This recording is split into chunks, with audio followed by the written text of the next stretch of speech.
শিক্ষক নিয়োগ দুর্নীতিতে যুক্ত থাকার অভিযোগে তাদের বাড়িতে আগেই তল্লাশি চালিয়েছিল কেন্দ্রীয় তদন্তকারী সংস্থা সিবিআই।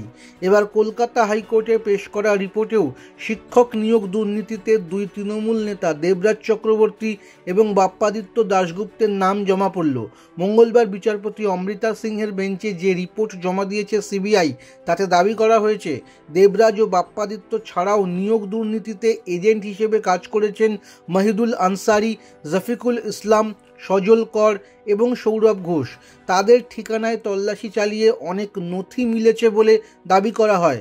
সেই সব নথি খতিয়ে দেখা হচ্ছে বলেও সিবিআই জানায়।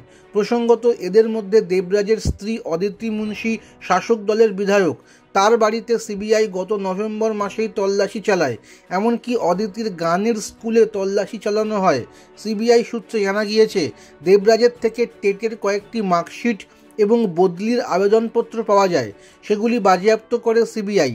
একই দিনে দেবরাজ এবং কলকাতা পুরসভার 101 নম্বর ওয়ার্ডের তৃণমূল কাউন্সিলর বাপ্পাদিত্য দাশগুপ্তের বাড়িতেও তল্লাশি চালিয়েছিল কেন্দ্রীয় সংস্থা।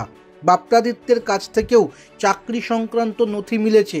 সিবিআই তাকে এজেন্ট বলে দাবি করার পরে কলকাতার পুরসভার 101 নম্বর ওয়ার্ডের কাউন্সিলর বাপ্পাদিত্য কোনো প্রতিক্রিয়া দিতে চাননি। তিনি বলেন, এই বিষয়ে কোনো মন্তব্য করব না। দেবরাজের সঙ্গে যোগাযোগ করা হলেও কথা বলা যায়নি। তবে তিনি আগেই বলেছিলেন, আমার বাড়ি থেকে একটি বা দুটি অ্যাডমিট কার্ড পাওয়া গিয়েছে, কিন্তু আমি প্রায় নিশ্চিত ওই প্রার্থীরা কেউই চাকরি পাননি। হয়তো কোনো শংসাপত্রের জন্য এগুলি কেউ আমাকে দিয়ে গিয়েছিলেন।